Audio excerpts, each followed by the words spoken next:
I'd like to welcome you here to St. John's Cathedral in this quite inspiring place. My name is Gary Harch. I'm a canon here at the Cathedral, and I'm here on behalf of the Dean who has COVID, that little gift that keeps on giving to us for the last couple of years.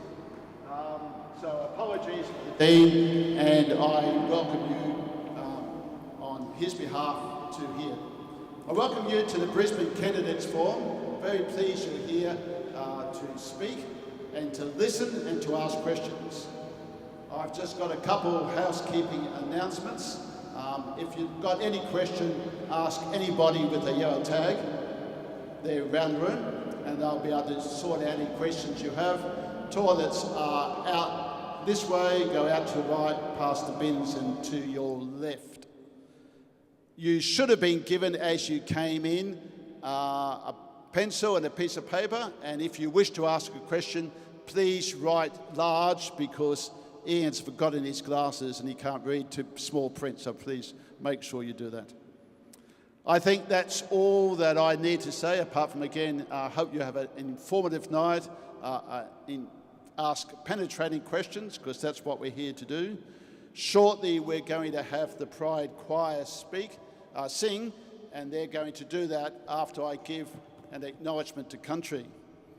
The Brisbane Pride Choir is a group of gay, lesbian, bisexual, transgender, intersex and queer-friendly people who love to sing and perform. They have been part of Brisbane's LGBTIQ community, singing the anthems of our community for 25 years. We gathered together on the land of the Jagera and Turrbal peoples, the traditional owners and custodians of the land. We pay our respects to their elders, past, present and emerging.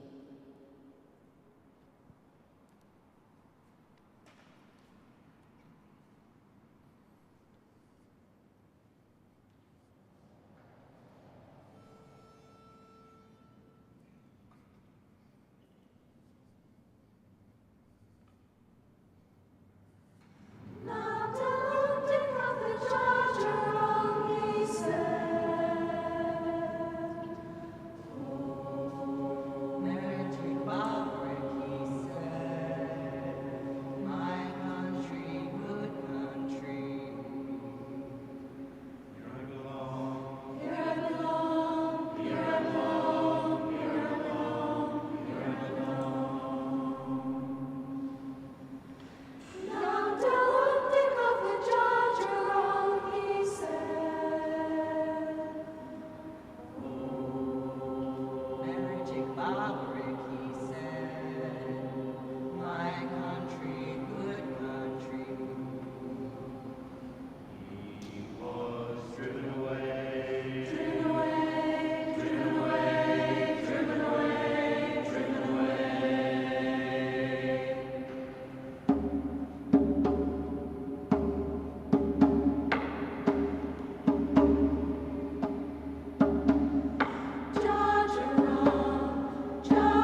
Everybody. Is this it's on? Good evening, everybody. My name is Peter Hobson and I'm the Superintendent Minister for Wesley Mission Queensland. Wesley Mission Queensland is a leading provider of aged care, disability care and community services across our state. And we have a long and proud history of walking alongside the marginalised and providing support and advocacy for those in most need. And we are delighted, along with St John's Cathedral, to be the co-hosts for tonight's Candidates Forum. And I was just commenting earlier, how good is this? A pride choir before a political forum in a cathedral. It doesn't get much better than that, and I think sometimes we take things for granted in Australia that we're able to do these things. And as someone commented earlier, there are worse places to have a political forum. This is an amazing venue, so special thanks to St John's for their hospitality. We are delighted to be hosting this event with a number of other critical services and community groups that can belong in this neighbourhood, each representing the real-life issues of justice and care in the division of Brisbane. And so joining us in hosting this forum are Third Space, a daytime drop-in centre where people experiencing or at risk of homelessness find support, friendship and dignity. We are also joined by Ask Right, who help non-profit organisations fundraise through research, consultancy and digital expertise. We are joined by PFLAG, a peer support group that assists families and friends to understand their LGBTIQ+ loved ones. And GROW, an organisation helping business expand and profit while building a more caring and sustainable future for the earth. And Centracare, Catholic community services that deliver much needed care throughout the city across many different sectors.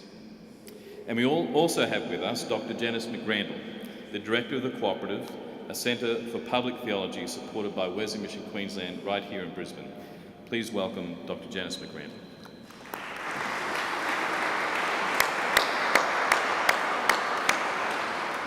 Good evening, and thank you, Peter. I'll be very brief. I have heard there's another political event on this evening, but this is a good place to be still. So, again, a warm welcome to you all here. It's really encouraging, given the busyness, the pandemic still running, a leaders' debate happening, that we would gather together here in this place, this community here.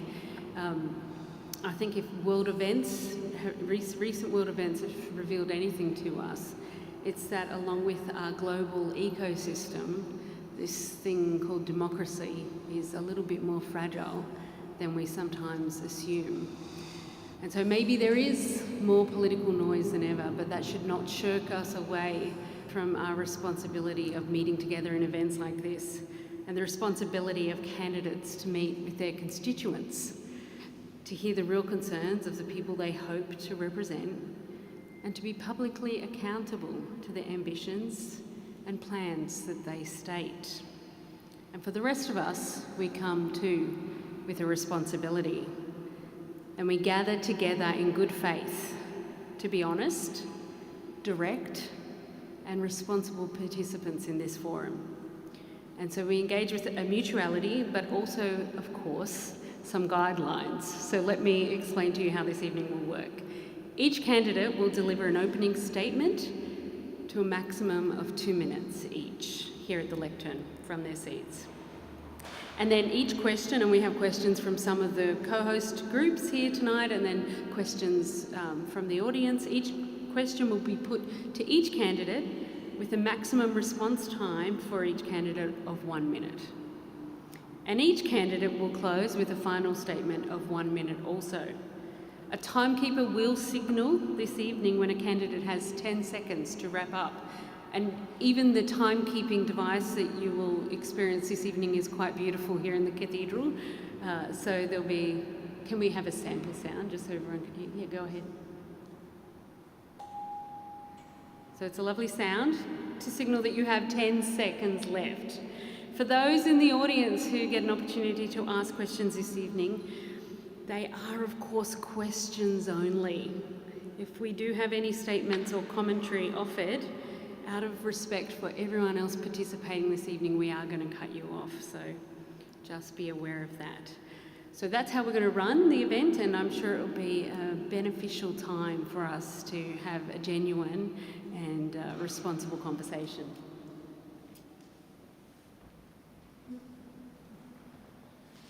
And folks, it is my great pleasure to introduce to you our moderator for this evening, Ian Eckersley. Ian is a communications, media, government relations and corporate affairs advisor. He is a former ABC TV news presenter, a reporter and producer who was state and national political reporter for the ABC, covering 8 state and federal elections as both a reporter and a producer. Ian formerly worked for the Anglican Church Southern Queensland as a public affairs director up till December 2020. Please put your hands together for Ian Eckersley.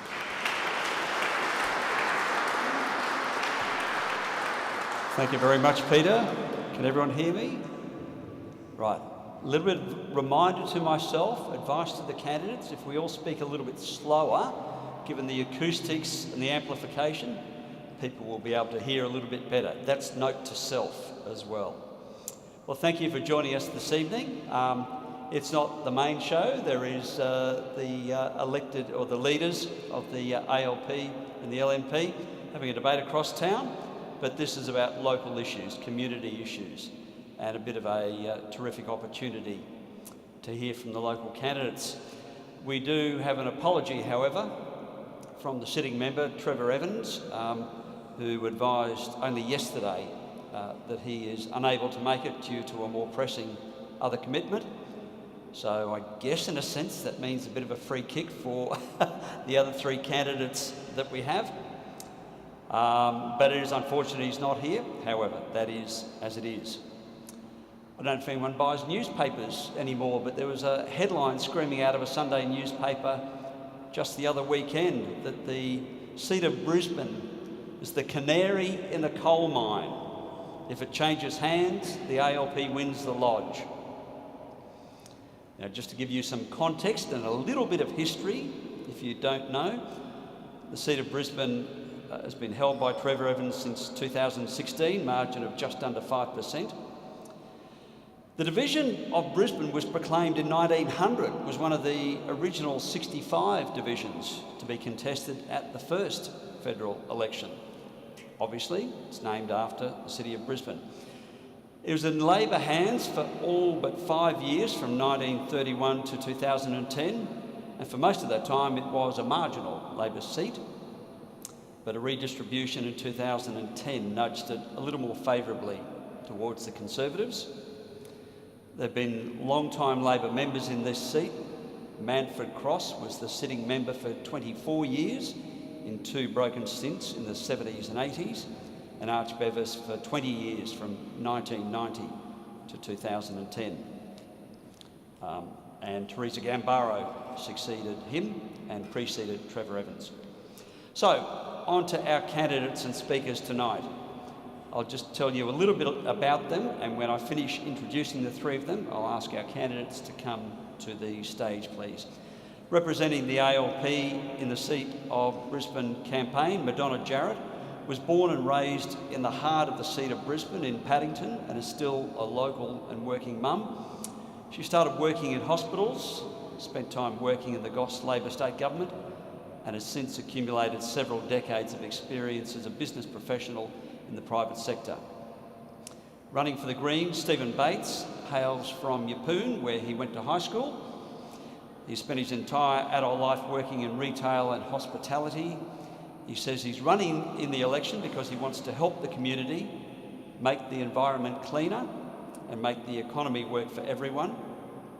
And our 3rd and final candidate and speaker tonight, Tiana Kennedy from the Animal Justice Party. Tiana is a Brisbane climate activist and animal advocate and wants to be the voice for real climate action, she says, and environmental and animal protection in the seat of Brisbane. As a young person, she aims to offer a fresh perspective on political issues and says she voices the views and values of the disregarded youth. Would you welcome our 3 speakers and candidates to the stage, please?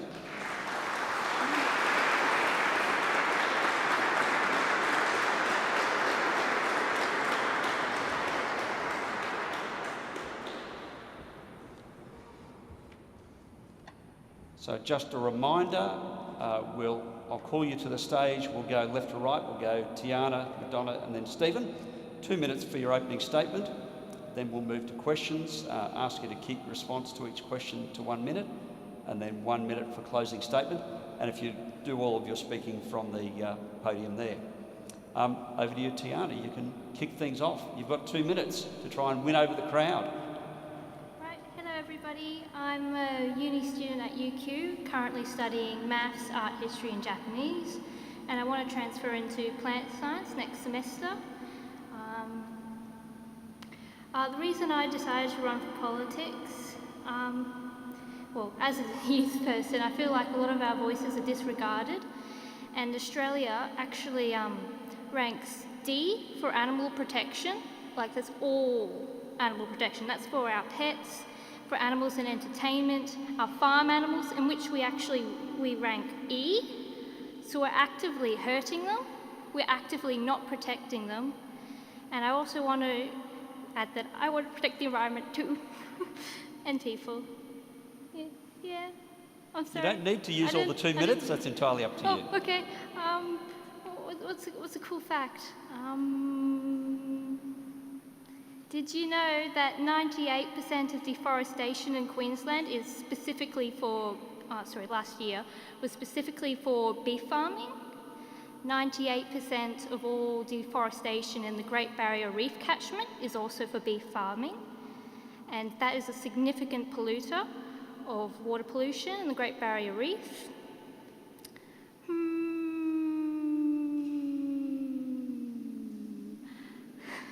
Sorry. So obviously the Animal Justice Party wants to address that and hold agricultural practices responsible for the destruction they cause. And that's by reducing grazing and allowing reforestation, promoting more sustainable farming methods, reducing fertilisers. 10 seconds? In the nick of time, that'll do. Okay. Thank you.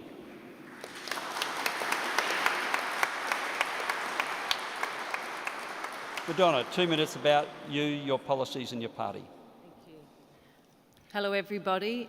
Just to add a little bit about who I am, the name Madonna does not come after the singer. She wasn't quite famous when I was born. I come from a very large Irish Catholic family. I did grow up in Paddington, but I also had the really strong opportunity, because of some of the social policies that Labor introduced, to have a good career, which took me all over the world.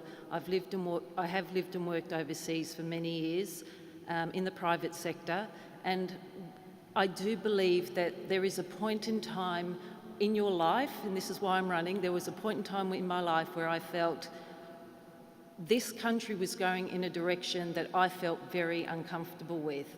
And now I could have sat on the sidelines and, and rattled the sabre on the outside and, really tried to make my voice known. But having grown up as one of 8 children, and, we were always encouraged, 7 girls and a boy, by the way, we were always encouraged to put our point of view forward, and my family always discussed social issues and how important it was to look after each other and to care for other people. And when a year ago, when I decided to put my hand up, I just did so because I really do believe that this country was heading in the wrong direction. There is a better future for our country, there is no question about it. But I think what we really need is that beacon and that North Star, as we say in the private sector, of where we want to go and to have a clear plan to get there. And that became really apparent to me that was missing, and there were issues that and now that this has been validated by the endless door knocking I've been doing since July last year, cost of living, insecure jobs, healthcare, childcare fees, all these things are really impacting people's lives, and we need to change them, and we can only do that from government, and that's why I put my hand up. I will be very happy to answer all your questions later on. Thank you. Stephen.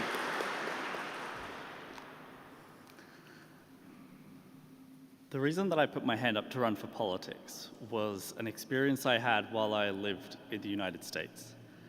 I was working for a multinational company that posted hundreds of billions of dollars in profits every year. I earned $7.25 per hour. I walked into the stockroom where I worked one day, and one of my co-workers was on the floor in tears. And I asked her, why? What's happened? Has someone said something? What's going on? And she was having to make the decision between insulin or paying for the rent. That was my light bulb moment for me, when I realized that the decisions that politicians make and that governments make impact all of us in our daily lives. Whether it's our healthcare choices, our education choices, the crises that we all face, all of this comes from our politicians and our government. I was lucky enough to move back to Australia, and I told myself that I would never let what was happening over in the United States happen here in Australia. The rampant inequality that has caused so much distress for so many people. And here in Brisbane, we have such a unique opportunity. We have a chance to break the duopoly of the major parties at this election. We have a chance to support structural changes to these structural issues that we face, whether it's the housing crisis, the climate crisis, cost of living crisis, healthcare crisis. We have the ability to address these issues. We know we can do it. We see examples all around the world of different countries and different governments that have taken the necessary steps to solve the problems that their nations are facing. We need to have representatives in this country that have the courage to stand up and take the fight to Canberra and change the system that has caused so much stress for so many.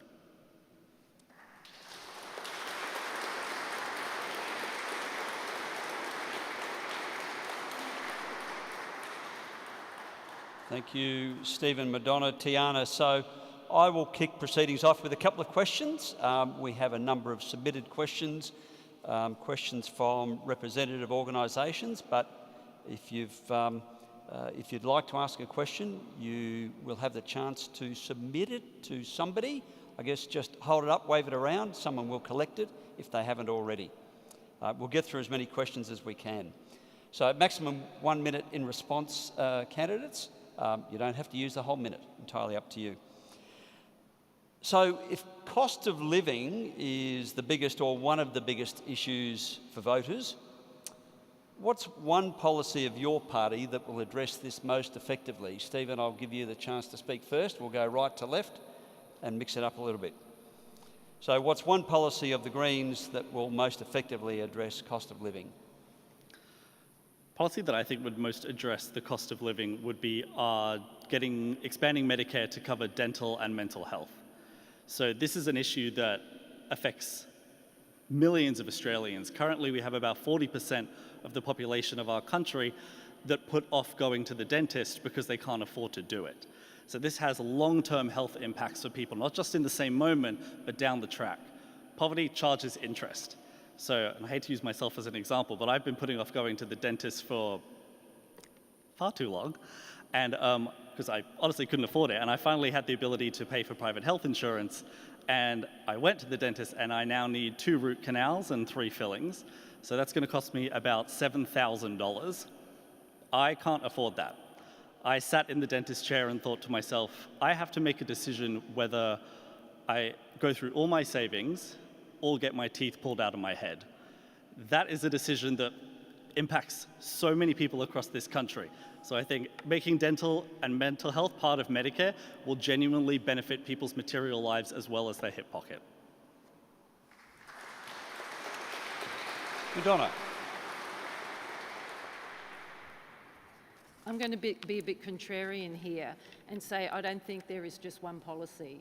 There just really isn't. Cost of living, the cost of living is impacted by so many things. It's electricity prices, it's food prices, it's supply, it's housing affordability, it's healthcare that Stephen talks about, it's education, it's childcare. These things all need to be addressed holistically if we are going to address the cost of living structural problems that are impacting the hip pockets of the people of Brisbane. And it is true. I mean, people are making decisions at the moment whether or not they buy their pills one day or whether or not they buy their food. Some families I've spoken to are left with $30 a week just to get by on, and that's impossible. And all of that is driven by deliberate policies of the LNP to keep wages flat and to not really address these big issues that are really hitting the hip pockets of people who live here, you and I.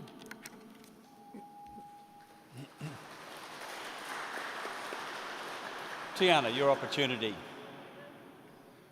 Yes, the Animal Justice Party supports all of the Australian Council of Social Services list of to-do. But as Madonna mentioned, there are a lot of little bits and pieces that need to be addressed. But one policy I find in particular important would be capping all rent at 20%. So regardless of what your income is, you don't have to pay any more than 20% of your income. That's the most important portion. Yeah. Thank you.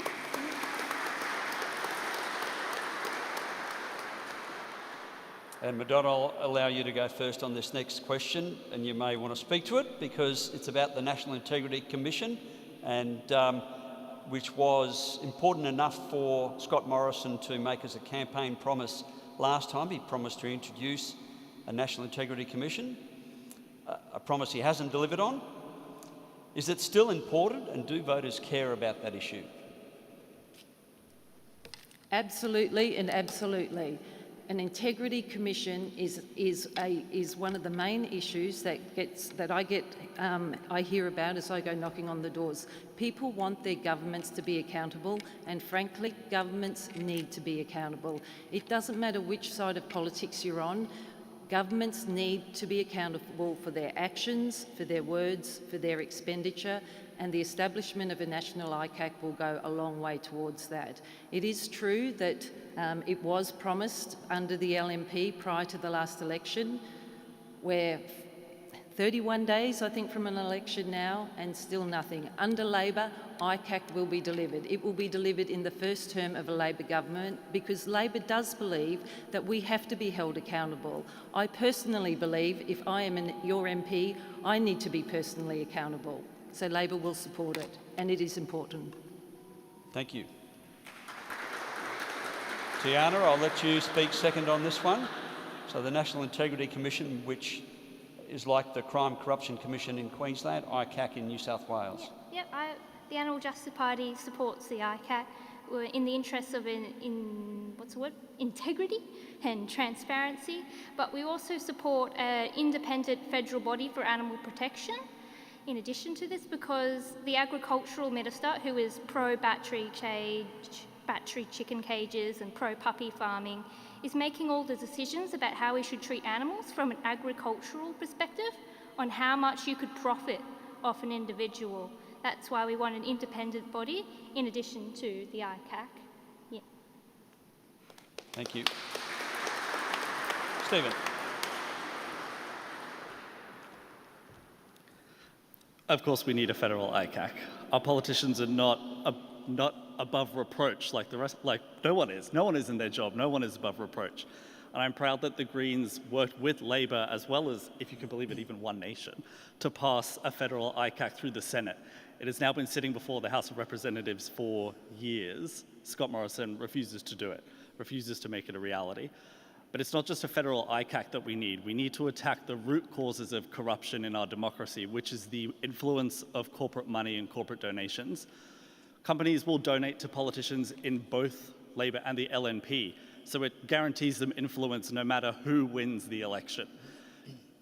Both major parties have accepted $11 million of corporate donations over the past 10 years.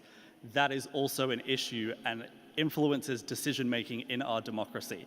So not just a federal ICAC, but we also need a code of conduct, and we need to ban corporate donations to political parties. Thank you.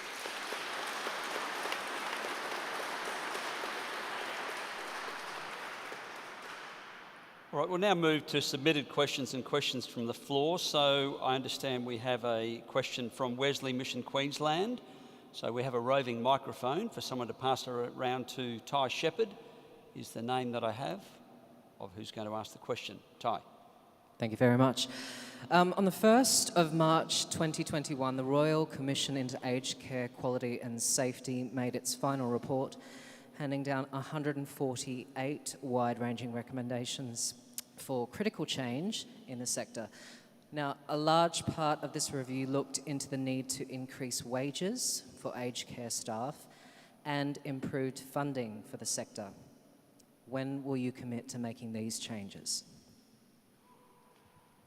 Stephen, we'll let you go first on that. Could you hear the question okay? I did, yes. Right.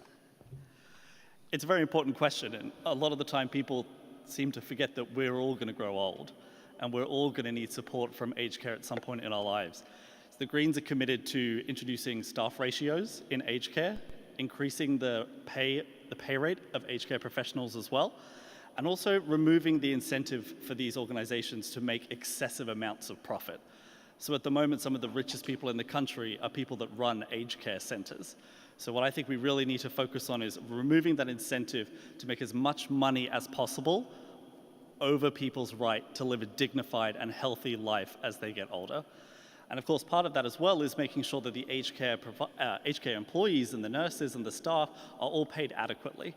They do an incredible job. And my sister was actually an aged care nurse during her university studies.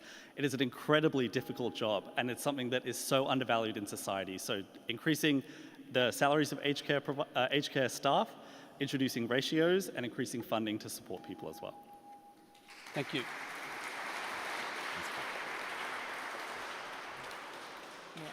Aged care is a key priority for Labor. It was the centre of the Albanese budget reply, and it has to be. We're facing an ageing population, but more importantly, we need to treat people, whomever they are, with dignity, respect and humanity, and we're seeing failures on that front in all sorts of walks of life. But what will Labor do for aged care?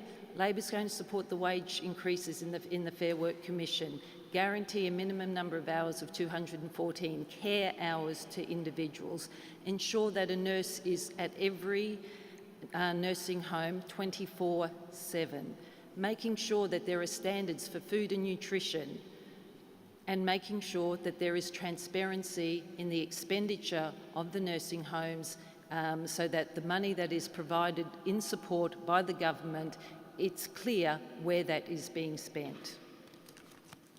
Thank you. Tiana. Hello. Yes, definitely we need to have changes in the aged care facilities. There's also a lot of, sorry, I forgot your name. Stephen, sorry, mind blank. I do know you. Stephen mentioned, there's definitely a lot of profiting from the aged care facilities, and a lot of abuse and neglect within the system too. And it's just because they're just choosing, it's just not affordable for the big businesses to have all this respect. And, sorry everyone, it's my first time doing this. To be held accountable too. Yeah, I'm sorry. That's all right, thank you.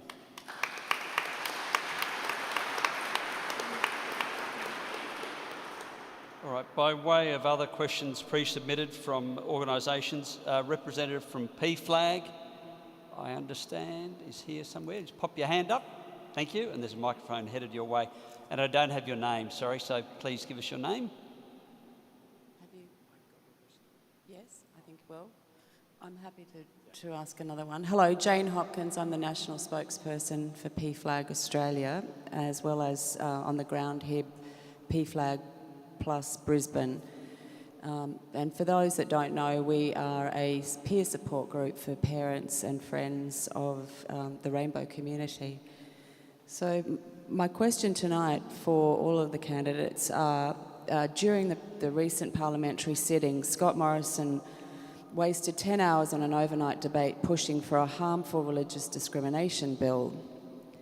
And it wasn't until 5 of his own MPs crossed the floor before he reluctantly parked it. Do you agree that this unwanted and damaging bill should be scrapped? Donna, would you like to go first on that? And then Tiana, then Stephen. Inclusiveness and treating everybody equally is a critical, I'm going to say it's a value. It's not critical, it's a value, and it's a value we should all live and talk about and support every single day. I'm an ally in the business that I work for and have done that for a long time, and I was actually talking to Jane earlier about this. To change people's perception, to treat people equally requires leadership, it requires tone at the top, and that is missing at the moment in government, in particular with the LNP government. It doesn't matter whether you're in a family situation, a work situation, or a government situation, tone at the top starts with leadership, and there's a void of that. Will Labor park the Religious Discrimination Bill? As you know, Labor put forward amendments to the Morrison Discrimination Bill to protect our trans students. And that was done because Labor believes in inclusiveness and protection, and I'm just going to say the need to love and respect anyone regardless of who they are. Thank you. Tiana. Yeah, the proposed Discrimination Act was really quite archaic and inappropriate, because we shouldn't be teaching everyone, like even at schools. If we make a law, then we accept that as a society. Teaching people intolerance. We shouldn't be teaching intolerance.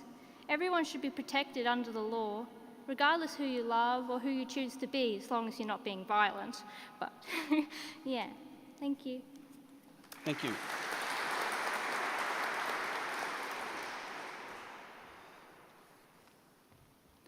This is a very personal issue for me. I'm gay myself, and I stayed up till 4 a.m. watching this in Parliament.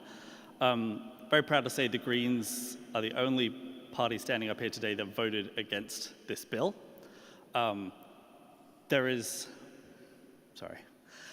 no excuse for discrimination, be it if you're a trans student or once you move into the workplace. Discrimination does not end at school. It follows you for the rest of your life. And it makes me so upset, it makes me so upset and angry to stand up here knowing that that bill passed the House of Representatives with 90 yeas and 6 noes. Regardless of the amendments which got through, which were good, protecting trans students, the major party still could have taken a stand and said, no, yes, these amendments were needed, but this bill as an overall bill needs to be scrapped. And the Greens have committed to not bringing it back after the election. We are the only party committing to that, and I will not apologise for that.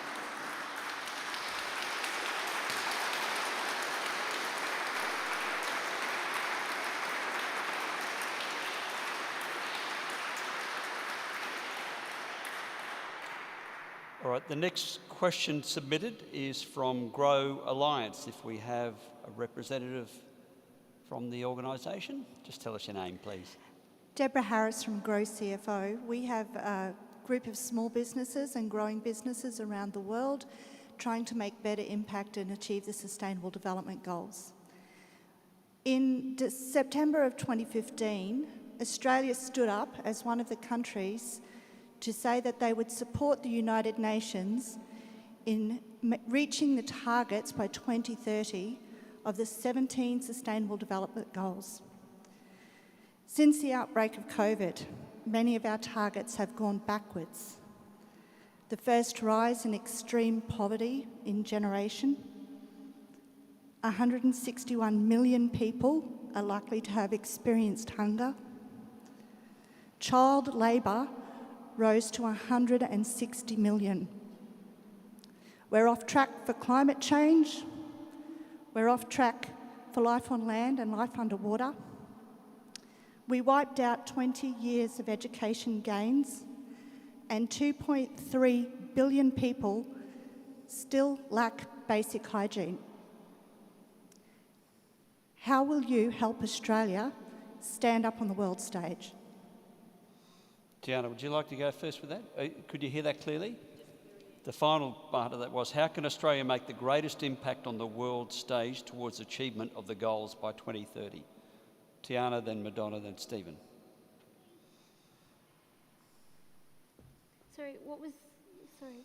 So in relation to the Sustainable Development Goals and how can Australia make the greatest impact on the world stage towards achieving sustainability goals? Yeah, okay.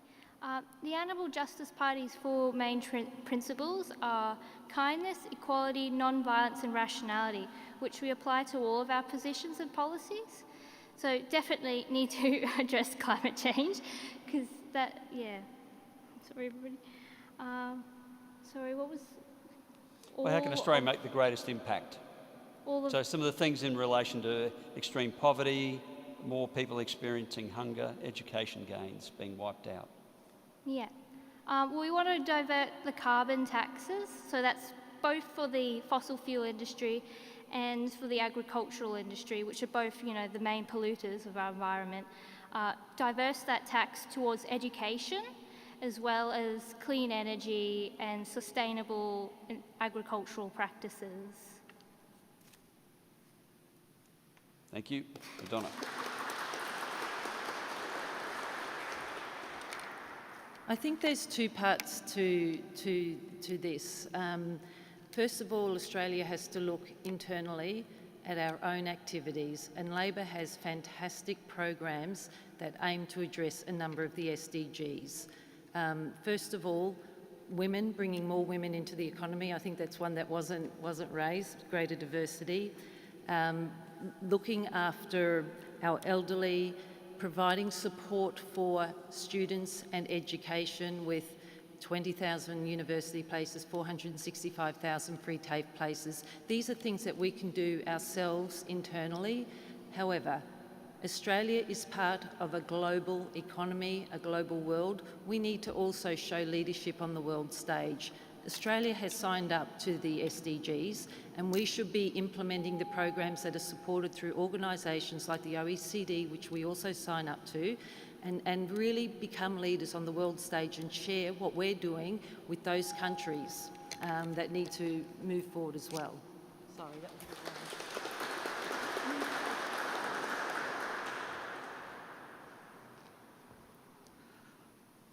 Sustainable Development Goals are extremely important, and Australia does have a unique opportunity to lead the world in so many areas. We, the Greens, want to lead the world in climate change and reorganising our economy so that it actually benefits all of us. We have such a unique opportunity in Australia to phase out the export of thermal coal by 2030. That would make us a leader on the world stage. We have the opportunity to create green, sustainable manufacturing jobs in this country while we ride the wave of renewable energy. We also have the opportunity to raise the rate of job seeker and all other income support payments to end extreme poverty to $88 a day. That is such an important policy and would go such a long way to addressing these structural issues that people face every day in their lives. But it's not just that, it's also about expanding women's participation in the economy and the workforce through increasing availability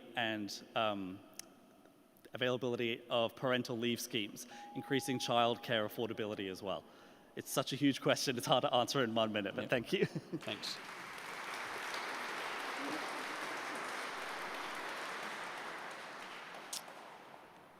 Another submitted question from the organisation Ask Right, if they have a representative. Thank you. Thank you, candidates. Charities are struggling with unprecedented demand for their services. What do you intend to do to relieve the burden for people who are struggling to feed their families? Stephen, do you want to take this one first? What will you do to relieve the burden of people struggling to feed their families? I think one of the reasons charities are struggling so much is because of decades and decades of cuts from governments. The government should be providing these services, and charities are left bearing the brunt. Just for a little bit of historical context, after the Great Depression, the welfare state was introduced because society realized that charities didn't have the capacity to care for every single person in the country, no matter their best intentions. So to address these issues that we face, like I said, we need to raise the rate of income support to $88 a day. We need to provide universal meals for school children for breakfast and lunch. 1 in 5 children in our state live in poverty currently. We need to address that. We also need to address the housing crisis. We have so many people that experience homelessness. The social housing waitlist in Queensland at the moment is over 47,000 people. That is a lot of people without homes. We need to be addressing these structural issues so that we can assist charities in their mission to improve people's lives and improve their economic security. We'll go back. Madonna, then Tiana. I think this goes back to the cost of living discussion a little bit earlier. So what will Labor do to address cost of living? Because that's why charities are needing to step in. We do need to support our charities, so I'm not dismissing that. I'm just saying that we have some significant structural issues in our economy, which are the result of decades and decades of neglect and purposeful policies that cut wages and have not addressed cost of living issues. Under Labor, childcare will be cheaper, electricity will go down because of the changes that Labor wants to make in relation to renewable energy. Free education, TAFE-free places, I should say, 465,000 of them, 20,000 more university places, 20,000 affordable homes to be built for people, and 4,000 of those going to low-income women and women escaping domestic violence. So there are a lot of changes that need to happen, but we need a government with the will to get in there and do it. Tiana.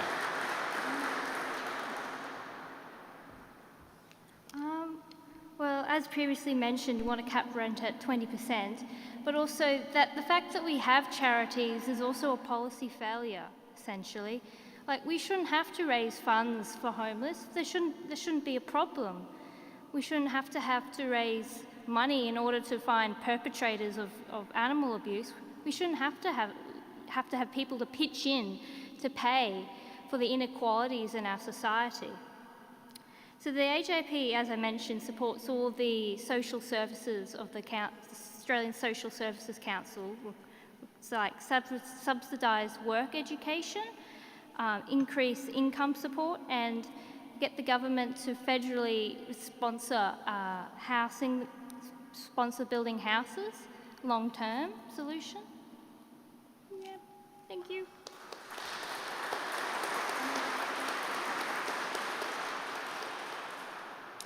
And do we have someone from third space to ask their question? Thank you. Good evening, my name is Leslie. I'm the CEO of Third Space, which is a homelessness service in Brunswick Street, just up the road. I'm quoting from the Everybody's Home campaign when I say that a secure home is the foundation of a stable family and a strong community. There is a current crisis in housing, exacerbated by COVID and the floods, and this crisis is forcing individuals and families into homelessness. Tonight, on the very streets around us, and on this site, there will be over 400 individuals and over 160 families with children sleeping rough. What will you do to end homelessness, not just a band-aid, to end it? We'll work back the other way. Tiana, Madonna, then Stephen.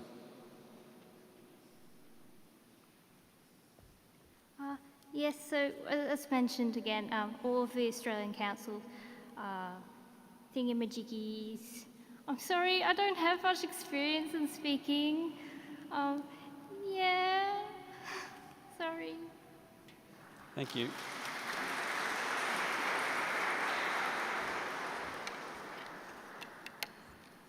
It's very complex, isn't it? I mean, to end homelessness, we shouldn't have any homeless people on the streets in Brisbane, in Australia. It's 2022, but unfortunately we do. So we need to address homelessness from many facets. One is secure income, secure jobs, ensuring that that people have the income and they're not out on the streets. It's addressing domestic violence, and that starts with education at this size to this size. It's about giving people the opportunity to have a bank account. Homeless people can't get an income. They can't you know, they can't register for welfare if you don't have a credit card or a place to live. There are just so many issues here that as a government, and Labor is committed to this, is looking at the various elements of the social services that need to be addressed to deal with our homeless from a very holistic perspective.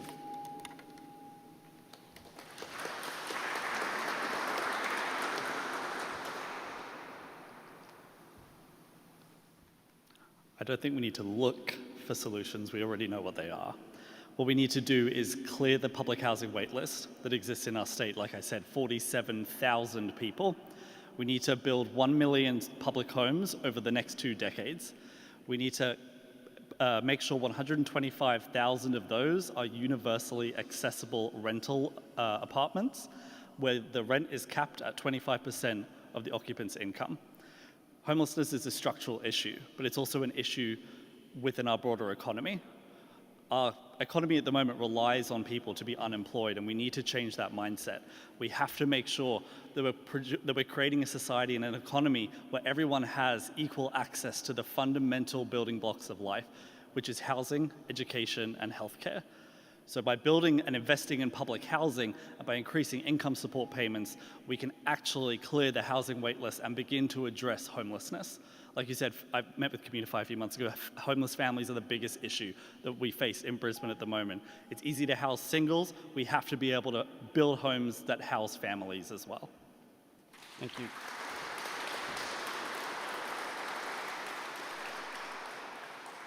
I've got some questions that have been submitted from the floor and a little bit of different topics to move things along a little bit. The first one is on aircraft noise. So Madonna, I might get you to ask to respond to this first. It is a bit of a hot topic in this seat of Brisbane. So what measures, from Karen Weatherspoon. Karen, if we have the roving mic, I'll get you to ask this yourself. Are you there? Thanks, Karen. I think the question that you have up there is the one that I submitted for Trevor, but I'll ask a more generic one if that's okay. Sure. The 2 federal investigations have agreed with the Brisbane community that they were lied to about the impacts of unreasonable and excessive aircraft noise that is now inflicted on our communities. What will your party do to protect Brisbane residents permanently from unreasonable and excessive aircraft noise being delivered by an airport who misled the community and do not have a social licence to operate?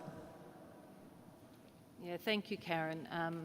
And I've met with the group, the Community Association, for a number of times now. Labor asked and has always stood for having a forum, a community forum, where the community could have a voice on aircraft noise. Eventually, the government agreed to that, and that was set up last year. Under Labor, that forum will become permanent. It's not just something that's going to be there for the election. We need to have a permanent voice for our community to have input into the process. That forum also needs to have access to the expertise. Now, we have the TRACS report that's come down recently with 40 recommendations. Labor's already committed to implementing those recommendations should they be safe and should they solve the problem. They're very technical, some of the findings, and it may well be that they're difficult to implement immediately, but Labor has committed to implementing them. We also have committed to a review of the aviation industry regulatory framework, because we need to have a good look at that. We need an ombudsman who's not beholden to the regulator. Thank you. Tiana? Hello. So I actually live right next to the army base in Enoggera, and just the other month they were having their 100-metre flying training, which is when they go over your house in a helicopter at 100 metres and everything shakes. It's like, yeah. And so, none of the community was warned that this was going to happen, and so everything was just shaking and everyone was freaking out, everyone's going outside to check. But as mentioned, definitely we need to have community forums, and I guess that's what politicians are for, so that you can go contact them saying, we don't like this. so that we can then go say, all right, we don't want that. We better work with, the community and with the perpetrators, if that's the correct term, to solve the issue, such as like relocating it. Like 100 metres over someone's house is pretty unsafe. Like relocating it to like another area where it's less populated, it's safer, as well as remapping air rates. Thank you. Stephen.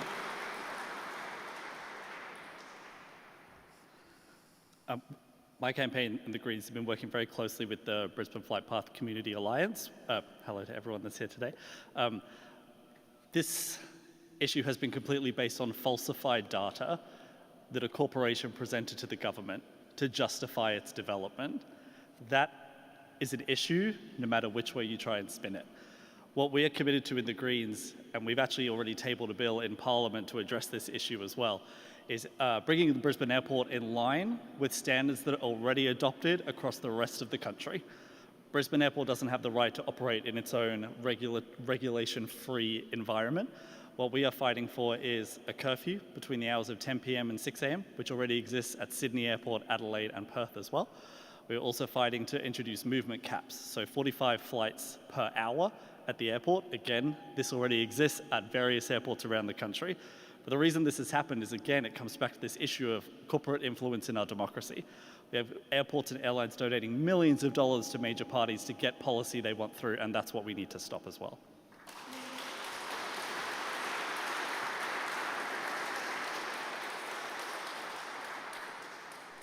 So I have another question from the floor on Ukraine from Peter Jeremijenko. Peter, if you'd like to ask your question, just put your hand up. You're not here? All right. Submit it elsewhere. I'll ask it on his behalf. So on the issue of Ukraine, fairly simply, if elected, and Madonna, I'll ask you to take this one first. If elected, what will you do to help Ukraine? Simple question, perhaps a complex answer. It is a simple question, but it's terrible what's happening in the Ukraine. There is no question about it. And as a government, we need to stand with Ukraine and we need to support them.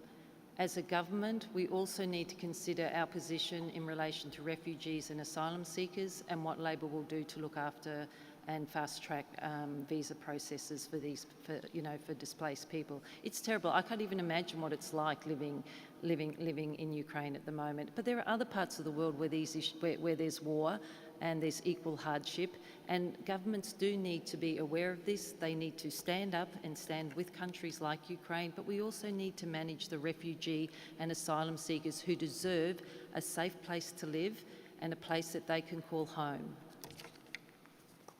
Thank you. Stephen. We absolutely need to stand in solidarity with Ukraine. There's currently about 4 million people that have fled Ukraine since Russia invaded. We can't expect Europe as a continent to absorb that many people. We need to be out there helping our allies in Europe. We need to increase our refugee intake, and we need to target that specifically, not just to Ukraine, but to other regions that have been suffering for decades under dictatorships and totalitarian rules, such as Afghanistan. We, the Greens, have advocated for increasing our refugee intake from Afghanistan by 20,000 places. We need to also be doing this for Ukraine as well. We also need to decolonize our international aid programs. And what that means is making sure that the foreign aid that we do deliver to other countries goes to the communities that need it most, and not just the governments that are a lot of the time perpetrating these inequalities. We also need to address the general asylum seeker human rights abuses that occur in this country under successive governments. Indefinite detention is a crime against humanity.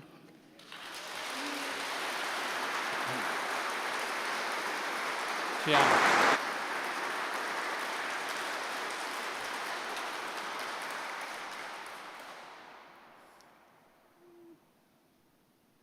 So under our 4 core values of kindness, non-violence, rationality and equality, we stand with all victims of violence in other countries and support the International Criminal Court in their investigations in both Ukraine and in the current issue in Palestine too, as well as the others existing. We also don't support any further war efforts by Australia, so don't need nuclear submarines at the moment. That could go towards something more important, but definitely support.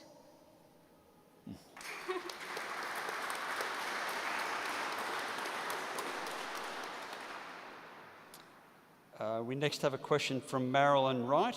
If you're here, Marilyn, put up your hand about climate and carbon emissions.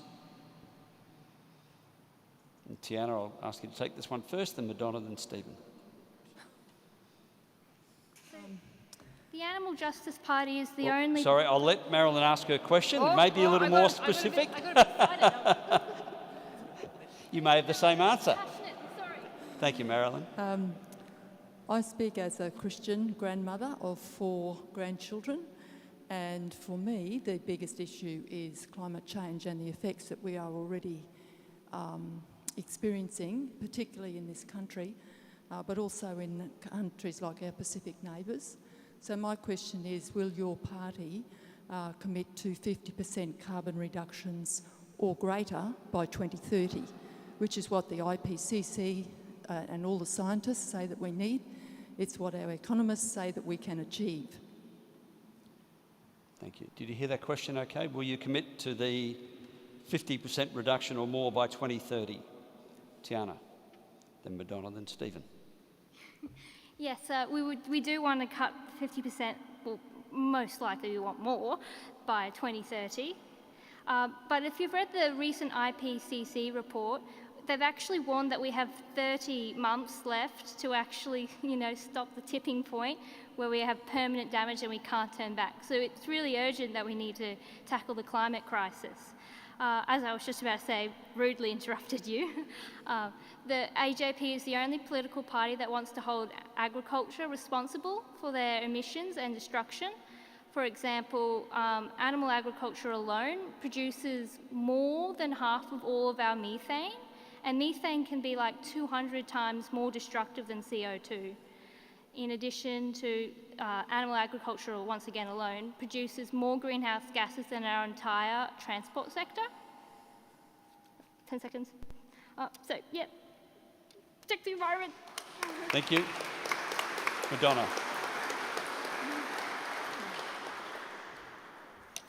Labor has a comprehensive climate change action plan, and it covers everything from education through to creating a full new economy built around renewables and sustainable industries. It's about education, it's about job creation, it's about solar, wind power, batteries, infrastructure, a multi-billion-dollar infrastructure fund, because our infrastructure can't handle what we need if we're to go down the route of a new renewable economy. Labor has committed to 43% reduction by 2030. We believe that's easily achievable. But you need to, it's all good to have a target, but you need to have a solid plan on how to get there.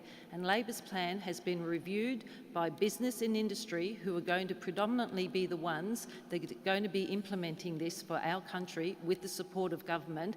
There's millions and millions of dollars of investment just waiting to be opened up in Australia.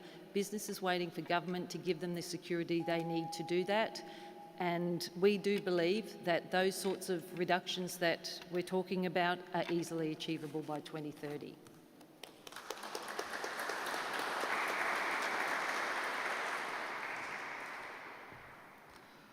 To answer your question, yes, the Greens are committed to a 75% reduction in emissions by 2030, in line with the science and the IPCC report.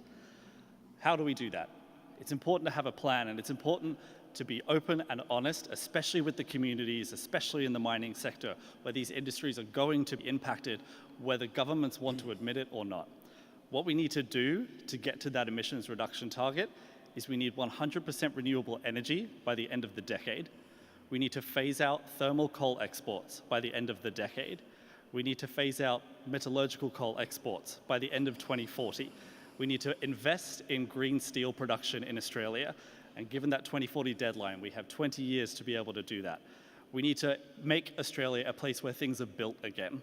We need to invest in wind turbine manufacturing locations in rural and regional Queensland.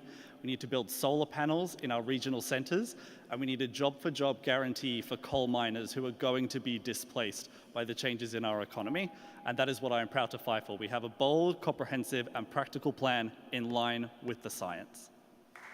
Thank you.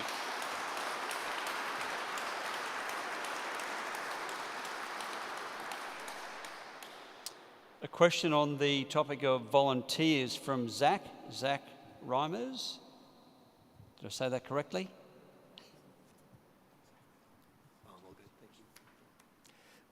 Hi, Zach from Volunteering Queensland. The floods, fires and pandemic have highlighted what the community groups already know, which is that volunteers are essential for strong communities. But they're often taken for granted. Volunteer participation through organisations is declining, and federal support through volunteer grants is half what it once was, and a recent round was oversubscribed by 800%. So if elected, what would you do to support the volunteers that support our communities? Stephen, do you want to take this first? Then Madonna, then Tiana. Australia has the largest volunteering workforce in the world. We're a nation that wants to help one another, and we do help one another. I'm sure all of us up here will acknowledge the value that volunteers play. Our entire campaign is run by volunteers. I'm a volunteer. What we can do, and the reason that I think volunteering participation has dropped so much, is because people's economic insecurity has been so negatively impacted over decades and decades that people don't have the time anymore to volunteer. People are too busy worrying about where their next paycheck is going to come from, whether or not they're going to be able to put food on the table. And we saw during the COVID pandemic, when we increased the income support payments and made people more financially secure, people volunteered in droves and droves that we have not seen before. So it's not about, the answer isn't about Australia's mentality or the want of people to volunteer. It's providing people with the economic security that allows them to volunteer.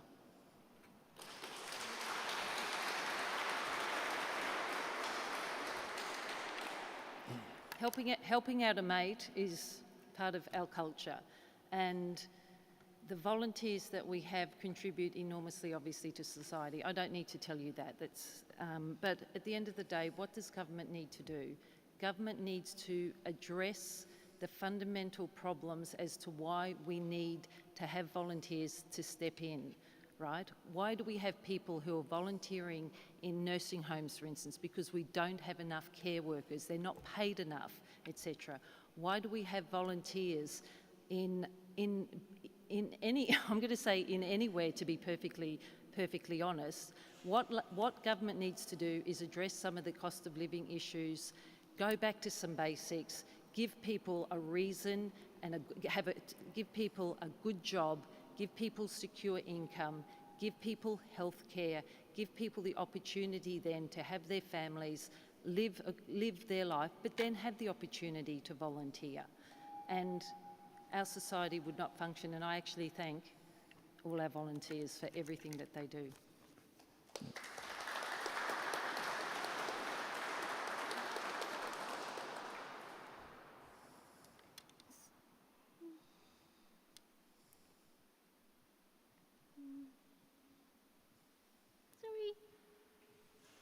I can't read my handwriting.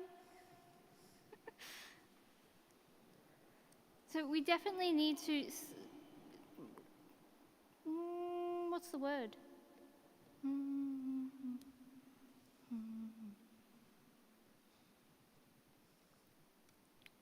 I had the word written down here, but I still can't read it.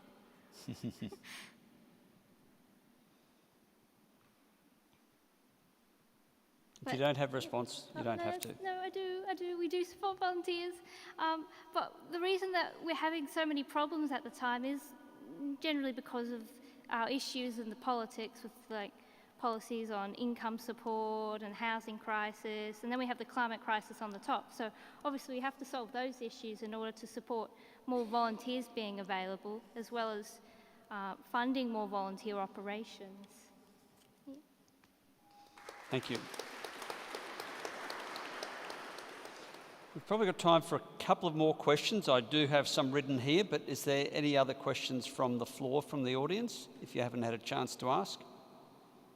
Pop your hand up. Yes, microphone over here. My right, your left. Yep. Just put your hand up again. Oh, right, thank you. The gentleman. I'm Wayne Sanderson. I'm a retired minister of the Uniting Church and a mostly retired clinical psychologist. My question is about the cashless debit card. It's really directed to the one who is absent because it's his government that's invented it and brought it into being. But I'm keen to hear the perspectives of the other candidates about the effectiveness of the cashless debit card. I think the motive that's behind doing it, very smart digital technology stuff, super duper private sector profits being made out of it, but there's 6,000 people in the Bundaberg and Wide Bay district right now who are subject to it because they get Centrelink benefits, not pensions, benefits, job seeker, and if you're under 36, you're in the frame for the cashless debit card and getting a benefit for job seeker or family payments and a couple of other things too. So I'm keen to hear your perspective on that and how you might be energised and committed to do something constructive about that. So the cashless debit card, Madonna, do you want to take that first? Labor has been accused of running a bit of a scare campaign on that. I don't know if you want to address that. Labor will abolish the cashless credit card, the cashless pension card, no question about it. It's not a scare campaign. If it was a scare campaign, why is the pilot still operating? I can tell you, I was down at New Farm Market not that long ago, and a young woman came up to me who said she had just moved down from the Wide Bay area, and the reason she had moved down was because she was on benefits and she was being forced to take on the cashless credit card. She didn't want to shop at the shops that she was tied to, so she made the massive decision to move out of the area. The cashless pension card is something that Labor will definitely not support, and it's not a scare campaign, Ian, because if it was, why hasn't the LNP got up and said, we're ending the pilot, it's all over, and that has not happened. Stephen?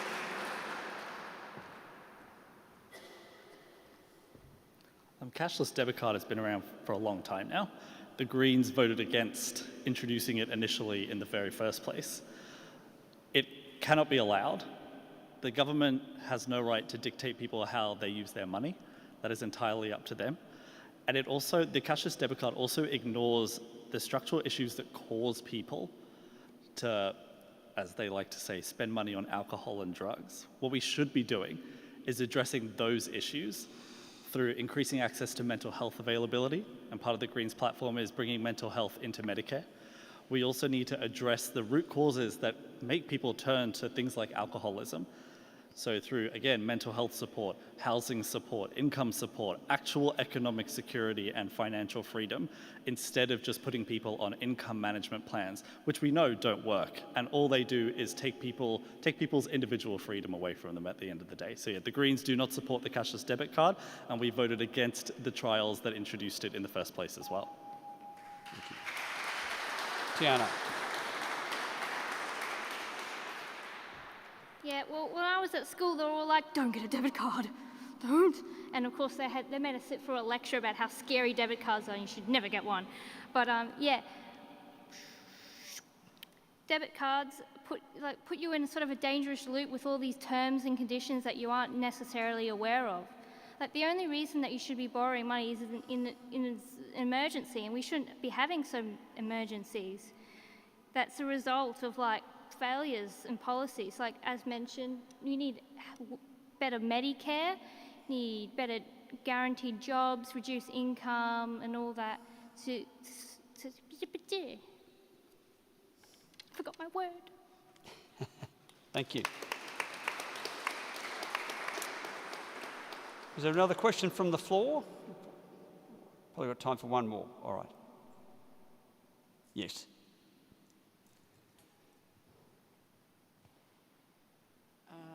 This is probably specifically for the Labor Party to answer, but obviously we would appreciate everybody's response. In August 2020, Queensland and ACT passed laws banning conversion therapy to protect our vulnerable LGBTIQ community.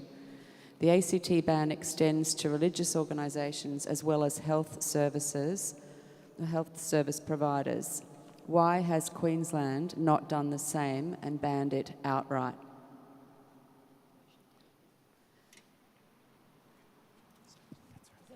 Yes, do you want to take them? So the question was around gay conversion therapy.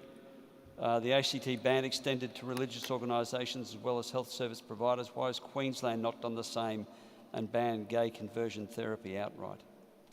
Correct me if I'm wrong, but I believe that conversion therapy has been banned here in Queensland. It was done in 2017, is my understanding. But regardless of that, at the end of the day, we need to look after every individual in our society. And Labor has a very, very strong track record when it comes to looking after our LGBT community. And I actually do believe that was one of the changes. Introducing amendments to the Religious Discrimination Bill, as difficult as that was to provide stronger protections for our trans community. So Labor has a strong track record. But more importantly than that, Labor actually believes, as its values, that every person is equal. That's why we're looking at policies and programs that are designed to improve the equality of wages, of jobs, of opportunity, of access to education. All of those pieces are part of and indicative of Labor's commitment to supporting individuals regardless of who they are. Tiana, would you like to respond? You don't have to. Oh, well, absolutely ban conversion therapy, yeah. But I can talk longer if you want. Well, you have a minute. It's the last question. Then we'll allow you to summarise your pitch to the voters here. Please go to the microphone for this. Okay.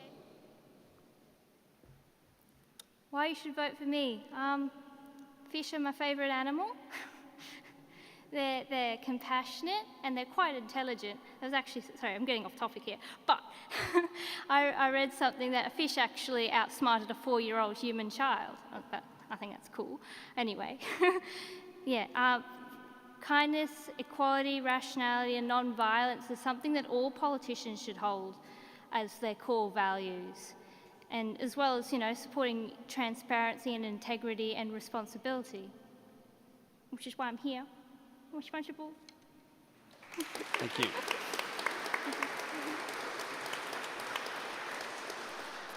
So, Stephen, if you'd like to respond to that question, and then if you want to roll into your summary there, I think that was Tiana's summary. Yes? All right. So, Stephen, if you'd like to answer the question about gay conversion therapy, if you've just got some general views about that, then you can summarise, and then Madonna can be last speaker to wrap up. Do I have general views about gay conversion therapy? Yes, I do. Well, I think the example you cited in the ACT is such a good example of Labor and the Greens working together to make better policy than we get with just a Labor majority government. So we've seen, and with the Religious Discrimination Bill as well, obviously all gay conversion therapy should be banned. No one's freedom of religion gets to trump someone's right to feel safe and feel comfortable in who they are. That's not up for debate. When we talk about the Religious Discrimination Bill, we acknowledge that, yes, people absolutely have freedom of religion and the right to have freedom of religion as well as freedom from religion. What the Religious Discrimination Bill does, though, is elevates the voice of bigots over an entire group of the population, over me, essentially. So the Greens are proud that we, yes, supported the amendments that protected trans students and trans staff members, but we need to make sure that those freedoms are also protected for people once they leave school and once they go out into the workplace. And that is not what that bill did. Both of the parties supported passing it through Parliament, and it would have made sorry, I'm completely going off topic here, but it would have made such a good stand if Labor had voted for those amendments and then voted against the substantive bill, because the statement of belief clause was still in there. Someone could tell me at my job that I am disgusting and sent from Satan to try and destroy their family values, and I just have to accept that. That is not something that we should deem in any form acceptable in our current society. All right. If you'd like to give us your summary about why people should vote for you in the seat of Brisbane. Brisbane community has one of the most unique opportunities across the entire country in this election. Media has acknowledged that this is a three-way race between myself, Labor, and the LNP. We don't have to settle for politics as usual anymore. We have such a unique opportunity in this seat to have real representation, a candidate that isn't bought by the fossil fuel industry or lobbyists. We have such a unique opportunity to get into the halls of Parliament and fight for dental and mental health into Medicare, to make sure the religious discrimination bill does not return, to get money out of politics, to build 1 million public homes over 20 years, and to actually attack climate change and deal with this existential crisis that is facing us and the world. Tinkering around the edges does not cut it anymore, and it never has. What we need is structural solutions for the structural problems that we face. And with the Greens, with Labor in the balance of power, we can push these changes through. We've done it in the ACT, we've worked together before, we can do it again. And Brisbane has a unique opportunity to be part of history and elect the Greens to represent this community. Thank you for having me tonight.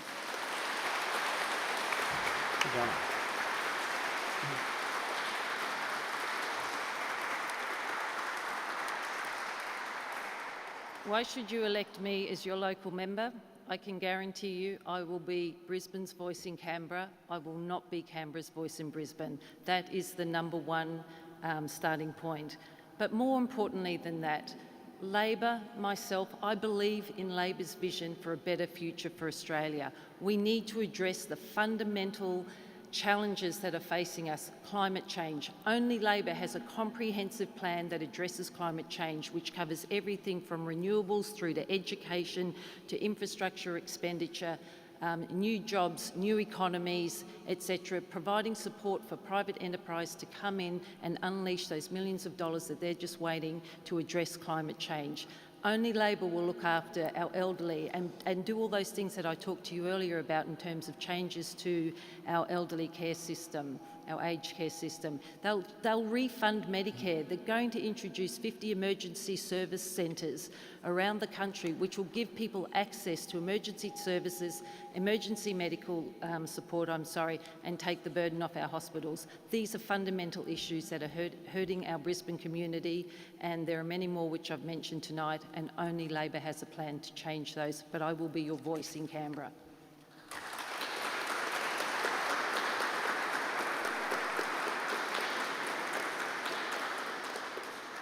That concludes the formality of the debate. Thank you very much to our three speakers, to Tiana, Madonna, Stephen. Give them another round of applause.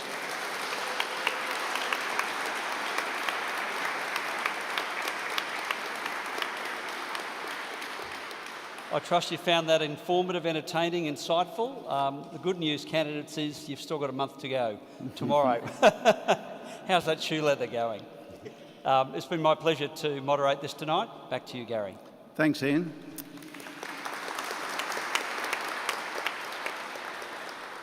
I have much preferred to be here than in that other place because no one has tried to score a point off the others. You have all shown respect for the other candidates. Even though you may disagree with their policies, you have spoken about what you believe and not put anybody else down, and that, I'm sure that wasn't happening in the other place tonight. It's why I prefer to be here. Our candidates have had a wide range of experience brought to them, and if you would like to come up here and be challenged by a whole range of questions from people like you, you will know how daunting it is. Thank you for taking on this really daunting, wide-ranging, and having quizzed often with questions you've got no idea what people are going to ask. So I hope you'll come back, all of you, because this is great experience, and we have been the winners because you have chosen to come here tonight. So thank you.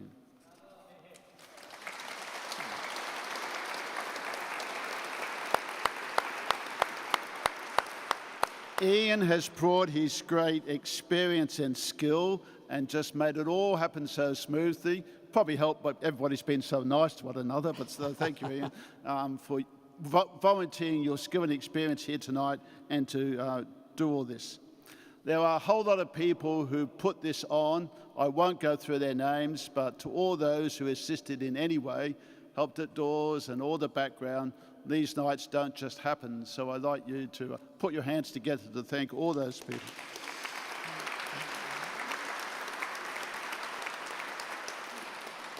And finally, to you, the audience. Oh, I forgot the timekeeper. What a great timekeeper we had, by the way. Didn't you like that gentle sound coming throughout? To you, the audience, thank you for your attendance, often at short notice, as these things have to happen. You've shown your wish to be involved in a local politics, your wish to be at grassroots and to be with the people. And the night is yours because you asked the questions. So thank you. I think democracy is in good hands, both with these candidates and yourself wishing to be involved. Thank you and blessings for a good night ahead.